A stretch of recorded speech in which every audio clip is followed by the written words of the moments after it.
नमस्कार दोस्तों, आइए जानते हैं उत्तर प्रदेश की दिन भर की ताजा और बड़ी खबरें। वही आपने अभी तक वीडियो को लाइक और चैनल को सब्सक्राइब नहीं किया तो फटाफट से कर लीजिए। आज की पहली खबर, महाकुंभ के प्रथम स्नान पर 1,50,00,000 लोगों ने लगाई डुबकी।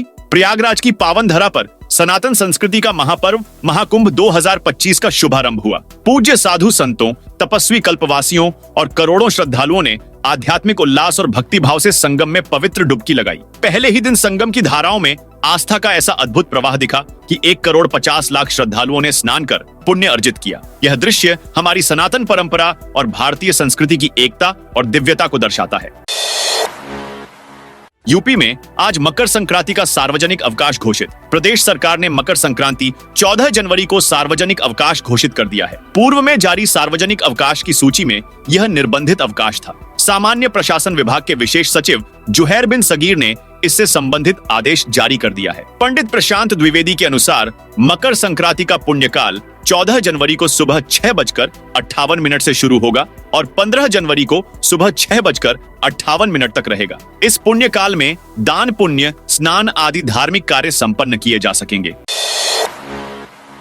महाकुंभ के बीच निषाद समाज को अखिलेश यादव ने लुभाया, लैपटॉप की तरह बांटेंगे नाव। प्रयागराज में महाकुंभ में पहले अमृत स्नान, शाही स्नान से पहले समाजवादी पार्टी के अध्यक्ष अखिलेश यादव ने यहां आ रहे तीर्थयात्रियों को सफल यात्रा के लिए शुभकामनाएं देने के साथ ही प्रयागराज के नाविकों के लिए बड़ी घोषणा भी कर दी है। अखिलेश यादव ने कहा है कि जैसे उनकी सरकार में लैपटॉप बांटे गए थे, उसी तरह से सपा की फिर से सरकार बनने पर नाविकों को नावें फ्री में बांटी जाएंगी। अखिलेश यादव ने यह घोषणा ऐसे समय में की गई है जब नाविक समाज के प्रयागराज में आंदोलनरत है। अखिलेश ने नाविकों के आंदोलन का एक वीडियो भी एक्स पर पोस्ट किया है। एक अन्य पोस्ट में अखिलेश यादव ने इसके साथ ही एक्स पर लिखा कि महाकुंभ में आए सभी तीर्थयात्रियों का हार्दिक स्वागत एवं अभिनंदन और सबकी तीर्थयात्रा के सफलतापूर्वक संपन्न होने के लिए अनंत शुभकामनाएं।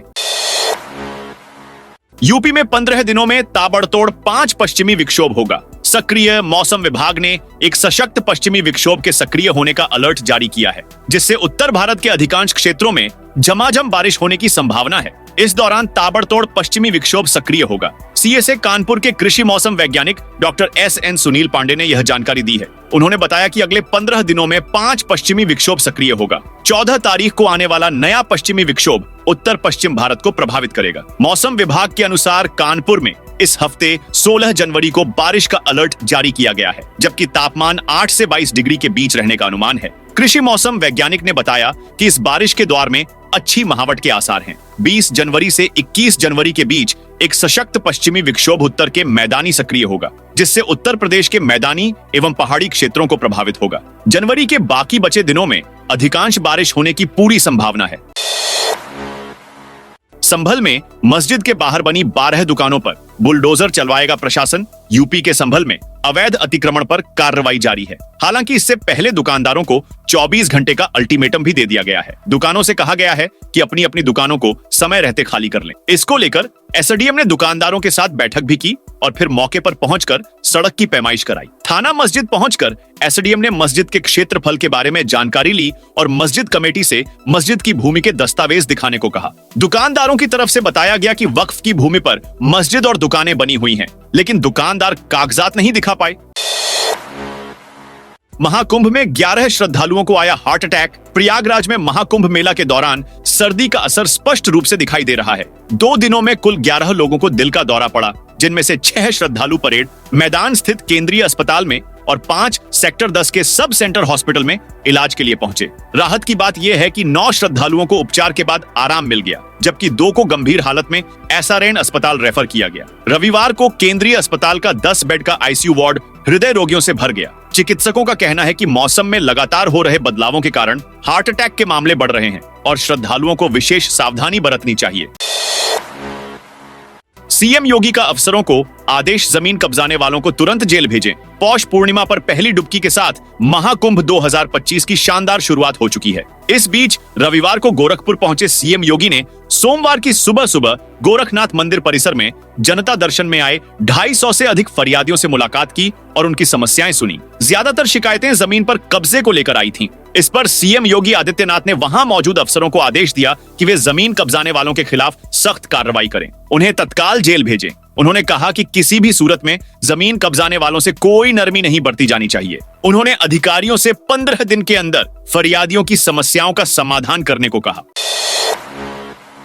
लखनऊ में नो हेलमेट नो फ्यूल नियम लागू। लखनऊ में सड़क सुरक्षा को और मजबूत करने के लिए जिला प्रशासन ने एक बड़ा कदम उठाया है। जिलाधिकारी सूर्यपाल गंगवार के निर्देशानुसार 26 जनवरी 2025 से नो हेलमेट नो फ्यूल नीति लागू की जाएगी। इस नीति के तहत बिना हेलमेट पहने दोपहिया वाहन चालकों और सवारियों को पेट्रोल पंपों से पेट्रोल नहीं दिया जाएगा। यह फैसला सड़क दुर्घटनाओं में होने वाली मौतों को कम करने और हेलमेट पहनने की अनिवार्यता को सख्ती से लागू करने के उद्देश्य से लिया गया है। महाकुंभ जाने के लिए शटल बसों में आज फ्री सफर। महाकुंभ के लिए परिवहन निगम ने कमर कस ली है। विभाग प्रयागराज के लिए 7,000 बसें चला रहा है, जबकि प्रयागराज में 350 शटल बसें चल रही हैं। मुख्य स्नान पर परिवहन निगम ने शटल बसों को मुफ्त रखने का फैसला किया है। ऐसे में आज शटल बसों में सफर कर रहे हैं तो आपको किराया नहीं देना होगा। प्रयागराज शहर और आसपास के पार्किंग स्थलों से श्रद्धालुओं को मेला क्षेत्र में लाने और ले जाने के लिए ये शटल बसें चलाई जा रही है। अपर प्रबंध निदेशक राम सिंह वर्मा ने बताया कि पौष पूर्णिमा, मकर संक्रांति, मौनी अमावस्या, बसंत पंचमी, माघी पूर्णिमा और महाशिवरात्रि से एक दिन पहले और एक दिन बाद तक शटल बसों में यात्रियों को किराया नहीं देना होगा। सीएम योगी का पीआरडी जवानों को बड़ा तोहफा, अब हर रोज इतना मिलेगा मानदेय। मुख्यमंत्री योगी आदित्यनाथ ने प्रांतीय रक्षक दल के 35,000 से अधिक जवानों का मानदेय 395 रुपये से बढ़ाकर 795 रुपये कर दिया है। 500 रुपये प्रतिदिन करने की घोषणा की है। उन्होंने पीआरडी के मृतक जवानों के चयनित आश्रितों को चयन पत्र भी सौंपा। साथ ही एआई आधारित एकीकृत पोर्टल युवा साथी का शुभारंभ किया, जिसका उपयोग आर्टिफिशियल इंटेलिजेंस से एकीकृत कर युवाओं को और अधिक उपयोगी बनाने के लिए किया जाएगा। महाकुंभ के लिए बस बुक कराने पर मिलेगी छूट। महाकुंभ मेला 2025 में श्रद्धालुओं को प्रयागराज ले जाने के लिए रोडवेज ने भी कमर कस ली है। मेरठ रोडवेज रीजन न केवल प्रयागराज के लिए स्पेशल बसें चलाने जा रहा है, बल्कि बस बुकिंग की सुविधा भी शुरू कर दी है। पूरी बस बुकिंग कराने पर बुकिंगकर्ता को 50 यात्रियों का किराया देना होगा। ऐसा करने पर 2 यात्री फ्री ले जाने की छूट दी जाएगी, यानी 50 यात्रियों के किराए में 52 यात्री प्रयागराज महाकुंभ मेला जा सकेंगे। प्रति यात्री किराया 975 रुपये तय किया है। महाकुंभ में मुलायम सिंह यादव की मूर्ति को लेकर मचा हंगामा। संगम नगरी प्रयागराज में आज से महाकुंभ का शुभारंभ होने जा रहा है। 13 जनवरी से 26 फरवरी तक चलने वाले इस आस्था के पर्व में करोड़ों श्रद्धालु पवित्र स्नान के लिए यहां जुटेंगे। हालांकि इससे पहले महाकुंभ मेला परिसर में एक कैंप में समाजवादी पार्टी के संस्थापक मुलायम सिंह यादव की मूर्ति को लेकर विवाद खड़ा हो गया है। कई हिंदू संतों ने इस मूर्ति को लेकर कड़ी आपत्ति जताई है। अखिल भारतीय अखाड़ा परिषद समेत कई संतों ने गंभीर आरोप लगाते हुए कहा है कि हिंदुओं के आस्था के पर्व में हिंदू विरोधी नेता की मूर्ति लगाना हिंदुओं का अपमान है।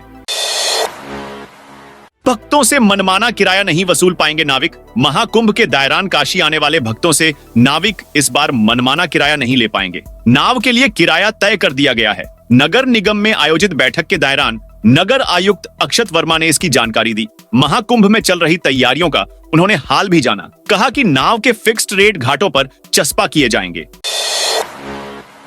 यूपी के किसानों के लिए गुड न्यूज। उत्तर प्रदेश के किसानों की पैदावार और उपज को आईआईटी कानपुर की खाद बढ़ाएगी। यह मिट्टी को स्वस्थ रखने संग उसमें जरूरी पोषक तत्वों की मात्रा में भी वृद्धि करेगी, जिससे फसलों का न सिर्फ अच्छा उत्पादन होगा बल्कि रसायन रहित होने से वह लोगों के स्वास्थ्य के लिए लाभप्रद होगा। यह विशेष खाद आईआईटी के स्टार्टअप एलसीबी फर्टिलाइजर ने विकसित की है। इसके लिए उप मुख्यमंत्री केशव प्रसाद मौर्य की मौजूदगी में उत्तर प्रदेश ग्रामीण आजीविका मिशन और एलसीबी फर्टिलाइजर के बीच समझौता हुआ है। जल्द ही ग्रामीण इलाकों में खेती कर रहे किसानों को यह विशेष खाद उपलब्ध होगी।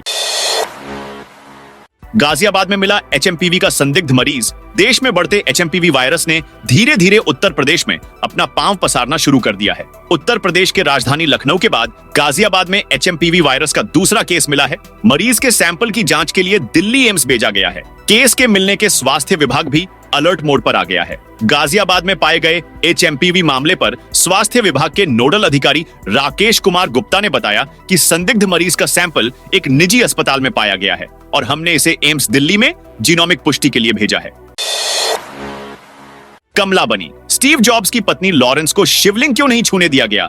दिग्गज टेक कंपनी एप्पल के सीईओ रहे दिवंगत स्टीव जॉब्स की पत्नी लॉरेंस पॉवेल जॉब्स इन दिनों प्रयागराज महाकुंभ पहुंची हैं। वह वाराणसी भी गई थीं और वहां भी सनातन के रंग में नजर आईं। प्रयागराज में तो उन्हें कमला नाम भी स्वामी कैलाशानंद गिरी महाराज ने दिया है। इस बीच उन्हें लेकर खबर आई कि वह जब काशी विश्वनाथ मंदिर गईं तो शिवलिंग को छूने नहीं दिया गया। इस पर स्वामी कैलाशानंद ने मामला स्पष्ट किया है। उन्होंने कहा कि लॉरेंस पॉवेल जॉब्स बहुत धार्मिक स्वभाव की हैं। वह मेरा एक पिता और गुरु की तरह सम्मान करती है। हर कोई उनसे कुछ सीख सकता है। भारतीय परंपरा को पूरी दुनिया में स्वीकार किया जा रहा है। लखनऊ के लिए प्रयागराज के लिए चलेंगी 60 बसें। राजधानी के कैसरबाग, चारबाग, आलमबाग, अवध डिपो से 60 बसें प्रयागराज में होने वाले महाकुंभ के लिए चलाई जाएंगी। इसके लिए 125 बसों को रिजर्व में रखा गया है। इससे श्रद्धालुओं को दिक्कतों का सामना न करना पड़े। महाकुंभ में जाने वाली बसों की निगरानी विशेष रूप से विभागीय अधिकारी कर रहे हैं। परिवहन राज्य मंत्री दयाशंकर सिंह ने गत शनिवार निर्देश जारी कर परिवहन विभाग के अफसरों से कहा, राजधानी के सभी बस अड्डों पर पेयजल, अलाव, सफाई की व्यवस्था कराई जाए। साथ ही चालक और परिचालक यात्रियों के साथ अच्छा व्यवहार करें। अधिकारियों को महाकुंभ के दौरान ड्यूटी पर रहने के लिए कहा गया है। अनुपस्थित मिलने पर कार्रवाई होगी। प्रयागराज में यात्रियों को बस अड्डे पर ठहरने की भी व्यवस्था किए जाने के भी निर्देश दिए हैं। नगर निगम का अतिक्रमण हटाओ अभियान शुरू। मुरादाबाद नगर निगम की टीम ने सोमवार को जीएमडी रोड पर अतिक्रमण हटाने के लिए बुलडोजर लेकर अभियान शुरू किया। इस दौरान व्यापारियों ने विरोध जताते हुए मोहलत मांगी। व्यापारियों ने नगर निगम अधिकारियों से आग्रह किया कि उन्हें खुद से अतिक्रमण हटाने का समय दिया जाए। 2 दिन पहले व्यापारियों ने नगर निगम के अभियान के खिलाफ बाजार बंद कर प्रदर्शन किया था। उस समय नगर निगम ने इस क्षेत्र में पुनः नापाजोग कराने का आश्वासन दिया था। नगर निगम का अतिक्रमण हटाओ अभियान की टाउन हॉल से लेकर अमरोहा गेट तक चलाने की है। इसके लिए प्रवर्तन दल और नगर निगम की टीम ने पूरी तैयारी कर ली है।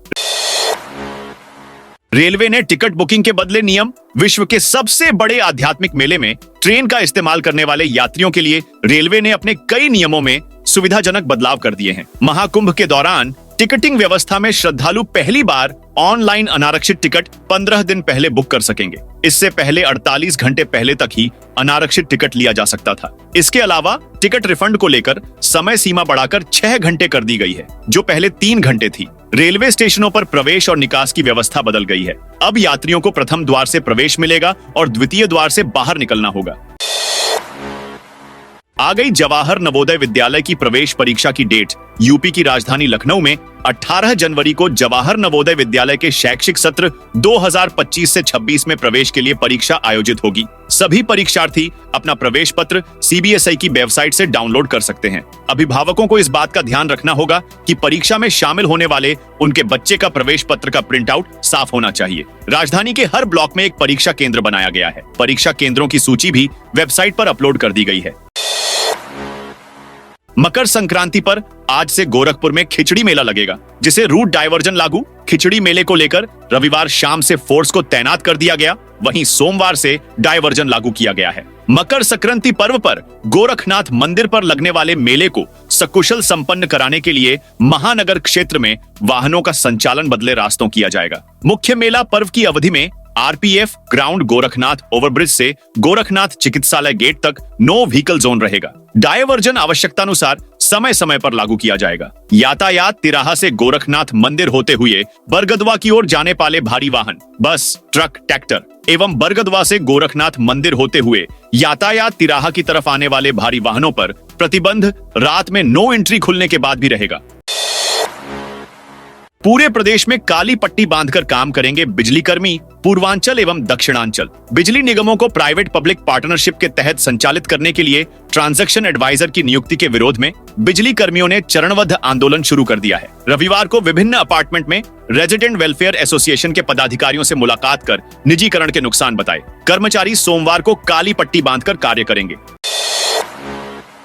किसानों का एमएसपी कानून को लेकर आक्रोश। खतौली तहसील में भारतीय किसान यूनियन ने सोमवार को नए कृषि कानूनों के खिलाफ जोरदार धरना प्रदर्शन किया। इस प्रदर्शन के दौरान किसानों ने नए कृषि कानूनों की प्रतियां जलाकर अपना आक्रोश व्यक्त किया। ये प्रदर्शन भारतीय किसान यूनियन के देशव्यापी आंदोलन का हिस्सा था, जिसमें जनपद की सभी तहसीलों में किसानों ने भाग लिया। प्रदर्शनकारियों का कहना था कि सरकार न्यूनतम समर्थन मूल्य यानी एमएसपी को लागू करने में असफल रही है और नए कृषि कानून किसानों के लिए काले कानून से कम नहीं है। किसानों ने भारतीय किसान यूनियन जिंदाबाद, चौधरी नरेश टिकैत जिंदाबाद और चौधरी राकेश टिकैत जिंदाबाद के जमकर नारे लगाए।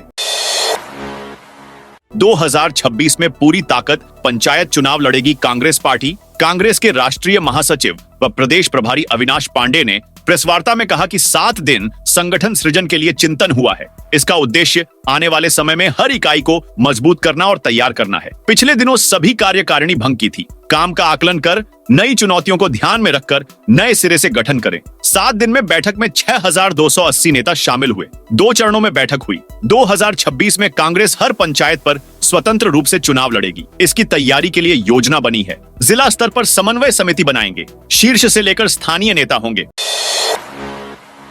बलिया सांसद ने की यूपी में शराबबंदी की मांग। बलिया से सांसद सनातन पांडे ने सोमवार को गाजीपुर जिले के भड़सर गांव में सपा नेत्री रैना मिश्रा के परिवार से मुलाकात की। वे उनकी नानी शांति देवी के निधन पर शोक संवेदना व्यक्त करने पहुंचे थे। इस दौरान उन्होंने परिजनों को सांत्वना दी और हर संभव मदद का आश्वासन दिया। मुलाकात के दौरान सांसद पांडे ने कई महत्वपूर्ण मुद्दों पर अपनी राय रखी। उन्होंने बिहार की तर्ज पर उत्तर प्रदेश में भी शराबबंदी लागू करने की मांग की। उनका कहना था कि समाज और देश के भविष्य को सुरक्षित रखने के लिए युवाओं को नशे की लत से बचाना अत्यंत आवश्यक है।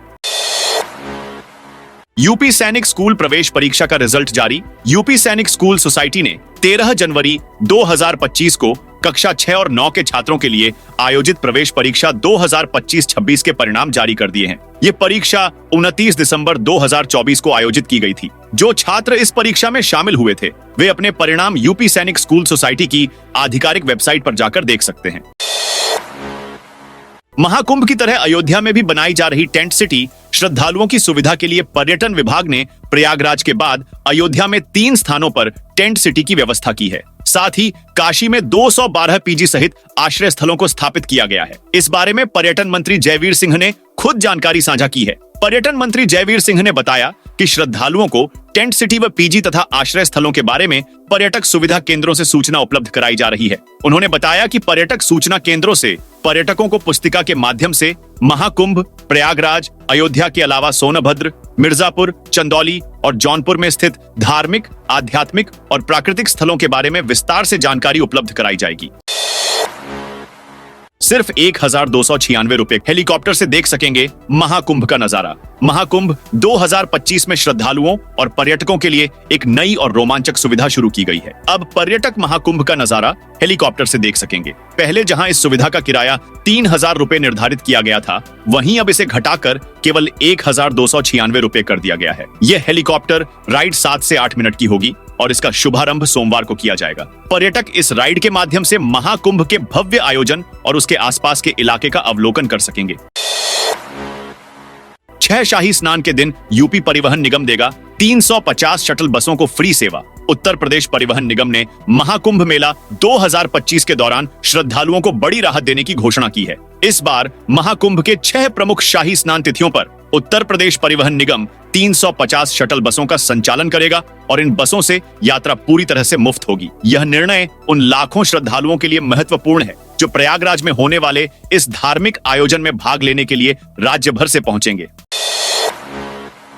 महाकुंभ में होगी 10 लाख गाड़ियों की पार्किंग। दुनिया का सबसे बड़ा धार्मिक आयोजन महाकुंभ आज से शुरू हो गया। पहला स्नान पौष पूर्णिमा है। महाकुंभ में 40 करोड़ लोगों के आने की संभावना है। इसके लिए ट्रैफिक मैनेजमेंट संभालना सबसे अहम है। दुनिया के हर बड़े आयोजनों की यातायात व्यवस्था का प्रेजेंटेशन देखने हर देश के इंतजामों पर मंथन के बाद महाकुंभ का ट्रैफिक प्लान तैयार हुआ है। आने वाले लोगों की गाड़ियों को पार्क करने के लिए 130 पार्किंग स्थल बनाए गए हैं। इनमें 10 लाख गाड़ियों को पार्क कराने की तैयारी है। लखीमपुर खीरी में नो हेलमेट नो पेट्रोल का सख्त नियम। लखीमपुर खीरी में सड़क सुरक्षा को मजबूत करने के लिए एक महत्वपूर्ण कदम उठाया गया है। जिलाधिकारी दुर्गा शक्ति नागपाल के निर्देश पर 26 जनवरी से जिले में नो हेलमेट नो पेट्रोल नीति लागू की जाएगी। इस नीति के तहत बिना हेलमेट के 2 पहिया वाहन चालकों और बिना रिफ्लेक्टर के 4 पहिया वाहनों को पेट्रोल पंपों पर ईंधन नहीं दिया जाएगा। प्रयागराज जंक्शन से चलेंगी 199 ट्रेनें। प्रयागराज महाकुंभ के श्रद्धालुओं के लिए रेलवे ने लंबी दूरी और कम दूरी व रिंग रेल ट्रेनों का 13 जनवरी से संचालन शुरू किया है। सोमवार से शहर के प्रमुख 8 स्टेशनों से संचालित लंबी दूरी की ट्रेनों से मुंबई, कोलकाता, चेन्नई, राजस्थान, पुणे, हैदराबाद, जम्मू, अहमदाबाद, बेंगलुरु, जयपुर समेत दर्जनों बड़े शहरों के लिए यात्रा सुलभ हो जाएगी। वहीं जंक्शन से कम दूरी की 199 ट्रेनों का संचालन किया जाएगा। जरूरत पड़ने पर रेलवे 10 मिनट एक ट्रेन का संचालन करेगा। इसमें कानपुर की ओर 61, पीडीडीयू, मानिकपुर, सतना की ओर 69 ट्रेनें चलेंगी। इनमें रेल रिंग भी शामिल है। दूसरी ओर प्रयागराज जंक्शन से लखनऊ की ओर ट्रेनों का संचालन प्रयाग स्टेशन से और बनारस की ओर रामबाग से 11-11 ट्रेनों को चलाया जाएगा। 54 रूट ऑफ पीडीडीयू रूट पर 48 और ट्रेनें चलेंगी। इसमें 33 दैनिक ट्रेन, 14 कुंभ विशेष व एक विस्तारित ट्रेन का संचालन होगा। एमपी के लिए 21 ट्रेनों का संचालन होगा। महाकुंभ तीर्थ यात्रियों के लिए नगर निगम का टोल फ्री नंबर। महाकुंभ के यात्रियों की सुविधा के लिए वाराणसी नगर निगम ने हेल्पलाइन नंबर 1533 जारी किया है। महाकुंभ में स्नान के बाद काशी आने वाले तीर्थ यात्री ठहरने से लेकर अन्य सुविधाओं की जानकारी के लिए टोल फ्री नंबर का इस्तेमाल कर सकते हैं। नगर आयुक्त अक्षत वर्मा ने सोमवार को मीडिया से बातचीत में बताया कि स्मार्ट सिटी ऑफिस में कंट्रोल रूम की स्थापना की गई है। कंट्रोल रूम में शिफ्टवार 24 घंटे ड्यूटी लगाई गई है। यहाँ प्राप्त होने वाली सूचनाओं का प्राथमिकता के आधार पर निराकरण किया जाएगा। कंट्रोल रूम के हेल्पलाइन नंबर का 1533 के बाबत बोर्ड रेलवे बस स्टेशन के साथ ही प्रमुख स्थानों पर लगाए जा रहे हैं। आनंदीबेन पटेल ने रचा इतिहास, राज्यपाल बने रहने का तोड़ा रिकॉर्ड। आनंदीबेन पटेल ने सबसे लंबे समय तक उत्तर प्रदेश की राज्यपाल रहने का रिकॉर्ड अपने नाम कर लिया है। गुजरात की पूर्व मुख्यमंत्री आनंदीबेन पटेल मोदी सरकार में सबसे ज्यादा समय तक राज्यपाल के पद पर रहने वाली अकेली शख्सियत है। आनंदीबेन पटेल ने 7 अगस्त 2016 को गुजरात के मुख्यमंत्री पद से इस्तीफा दिया था। इसके बाद मोदी सरकार ने 23 जनवरी 2018 को उन्हें मध्य प्रदेश का राज्यपाल नियुक्त किया। इस पद पर वह 29 जुलाई 2069 तक रहीं। आनंदीबेन पटेल को उत्तर प्रदेश का राज्यपाल 29 जुलाई 2019 को तत्कालीन राज्यपाल राम नाईक का कार्यकाल समाप्त होने के बाद नियुक्त किया गया। उनका 5 साल का कार्यकाल 29 जुलाई 2024 को समाप्त हो गया। हालांकि उनकी नियुक्ति के आदेश में उल्लेख किया गया था कि वह 5 साल या अगले राज्यपाल की नियुक्ति तक इस पद पर बनी रहेंगी। इसी कारण से वह अभी भी राज्यपाल के पद पर कार्यरत हैं। उमा भारती बोली, महाकुंभ पर गलत बयानबाजी आस्था का अपमान। झांसी में रविवार रात को पूर्व केंद्रीय मंत्री उमा भारती ने महाकुंभ को लेकर विपक्ष के बयानों का करारा जवाब दिया। उन्होंने कहा कि महाकुंभ में पूरे संसार का समागम होता है। ऐसे में महाकुंभ को लेकर गलत बयानबाजी करना करोड़ों लोगों की आस्था का अपमान है। इसी कारण से विपक्ष की ये दुर्दशा हो रही है। महाकुंभ अमृत की बेला है। लोग भगवान की भक्ति का अमृत प्राप्त करने के लिए महाकुंभ में शामिल होने जा रहे हैं। उमा भारती महाकुंभ जाने के लिए झांसी पहुंची थी। यहाँ पानी वाली धर्मशाला के पास प्राचीन गणेश मंदिर में पूजा अर्चना के बाद वे ट्रेन से महाकुंभ के लिए रवाना हो गई। इस दौरान उनके साथ विधायक राजीव पारीछा भी साथ थे। मशहूर होटल समेत आधा दर्जन दुकानें सील, अवैध निर्माण पर कार्रवाई। बिजनौर में बिना नक्शा पास कराए और सरकारी जमीन पर अवैध रूप से निर्माण को लेकर प्रशासन की कार्रवाई जारी है। आज तहसील और विनियमित क्षेत्र की टीम ने बीआईसी इंटर कॉलेज के बराबर में मशहूर होटल सहित आधा दर्जन दुकानों को सील कर दिया है। सभी दुकानों का निर्माण बिना नक्शा पास कराए कराया गया था। साथ ही प्रशासन की टीम ने समाजवादी पार्टी दफ्तर पर भी नोटिस चस्पाकर 15 दिन में मालिकाना हक का जवाब मांगा है। महाकुंभ में बाबा ने यूट्यूबर को चिमटे से मारकर भगाया। महाकुंभ 2025 में एक से बढ़कर एक अनोखे संतों में डेरा जमा रखा है। पौष पूर्णिमा के मौके पर आज भोर से ही लाखों की संख्या में श्रद्धालु त्रिवेणी संगम में डुबकी लगाने को जुटे हैं। धर्म उत्सव को लेकर श्रद्धालुओं का उत्साह देखते ही बन रहा है। महाकुंभ मेला में स्नान के साथ साथ कई रंग देखने को मिल रहे हैं। महाकुंभ में दूर दूर से आए साधु संतों को लेकर लोगों और मीडिया की उत्सुकता भी देखी जा रही है। इस बीच महाकुंभ से एक यूट्यूबर के सवाल पर भड़के एक बाबा का वीडियो वायरल हो रहा है, जिसकी काफी चर्चा है। यूट्यूबर के सवाल पर भड़के बाबा ने देखते ही देखते चिमटे से उसकी पिटाई कर दी। बाबा ने कहा कि यूट्यूबर ने उनसे फालतू सवाल किया था। महाकुंभ 2025 में पीएम मोदी और सीएम योगी संग सेल्फी लेने का दिखा क्रेज। महाकुंभ के पहले स्नान पर्व पौष पूर्णिमा पर सोमवार को संगम तट पर भीड़ उमड़ पड़ी। इस दौरान लोगों में प्रधानमंत्री नरेंद्र मोदी और मुख्यमंत्री योगी आदित्यनाथ की तस्वीरों संग सेल्फी लेने और फोटो खिंचाने की होड़ दिखाई दी। नंदी द्वार पर लगे कटआउट के साथ तस्वीरें खिंचाने और सेल्फी लेने के लिए लोगों की भीड़ जमा रही। भीड़ में महिलाओं और युवकों की संख्या अधिक रही। मध्य प्रदेश के उज्जैन से आए ब्रजेश शर्मा ने कहा, कि वे प्रधानमंत्री नरेंद्र मोदी और यूपी के सीएम योगी आदित्यनाथ दोनों के ही प्रशंसक हैं। इस तस्वीर ने उन्हें आकर्षित कर दिया। पूरे परिवार ने सेल्फी ली और फोटो खिंचाई है। उन्होंने कहा कि यहाँ महाकुंभ मेले में अच्छी व्यवस्थाएं की गई हैं। सहारनपुर में सरकारी भवनों पर लगेंगे सोलर रूफटॉप संयंत्र। सहारनपुर में सरकारी और अर्ध सरकारी भवनों पर सोलर रूफटॉप संयंत्र लगाए जा रहे हैं। 49 भवनों पर अब तक 768 किलोवाट क्षमता के सोलर प्लांट लगाए जा चुके हैं। अगले 2 माह में 52 भवनों पर कैपेक्स मोड और 14 भवनों पर रेस्को मोड के तहत सोलर संयंत्र लगाए जाएंगे। डीएम मनीष बंसल ने कहा, सोलर रूफटॉप संयंत्र लगने से बिजली में बचत होगी, सरकारी खर्च में भी कमी आएगी, पर्यावरणीय संरक्षण को भी बढ़ावा मिलेगा, सौर ऊर्जा के उपयोग से कार्बन उत्सर्जन में कमी आएगी। ताजमहल फिल्म डायरेक्टर की फैक्ट्री पर कब्जा। कानपुर पुलिस कमिश्नर ने वसूलीबाज और जमीनों पर कब्जा करने वाले सिंडिकेट के खिलाफ एक बार फिर से बड़ा एक्शन लिया है। अब ताजमहल समेत बॉलीवुड की कई बड़ी फिल्में बनाने वाले इरशाद आलम की करोड़ों की फैक्ट्री कब्जा करने में जाजमऊ थाने की पुलिस ने अपराधी गौरव जैन और कलीम खान समेत 12 लोगों के खिलाफ एफआईआर दर्ज की है। आरोपियों की तलाश में पुलिस की टीमों को लगाया गया है। जिस तरह से मेघदूत की जमीन के फर्जी दस्तावेज तैयार करके कब्जा करने की कोशिश की गई थी, ठीक उसी तरह से इस जमीन को भी कब्जाने का प्रयास किया गया है। अयोध्या में 100 से अधिक दुपहिया वाहनों का चालान परिवहन विभाग द्वारा राष्ट्रीय सड़क सुरक्षा माह के रूप में आयोजित किया जा रहा है। इसके अंतर्गत आज जनपद अयोध्या में संभागीय परिवहन अधिकारी प्रवर्तन विश्वजीत सिंह के नेतृत्व में ट्रैफिक पुलिस के ट्रैफिक इंस्पेक्टर एवं परिवहन विभाग के यात्री कर अधिकारियों के साथ बिना हेलमेट के वाहन चलाने वालों के विरुद्ध सघन अभियान चलाया गया। इस अभियान में 2 पहिया चालकों को हेलमेट के महत्व को समझाया भी गया और हेलमेट न लगाने के अभियोग में उनका चालान काटा गया। इस अभियान में 100 से अधिक बिना हेलमेट लगाए 2 पहिया वाहन चालकों का चालान किया गया। आरटीओ रतु सिंह ने कहा, यातायात नियमों का पालन सभी वाहन चालक अवश्य करें और यात्रियों से किराया अधिक न वसूलें। साथियों, ये थी उत्तर प्रदेश की दिन भर की ताजा और बड़ी खबरें।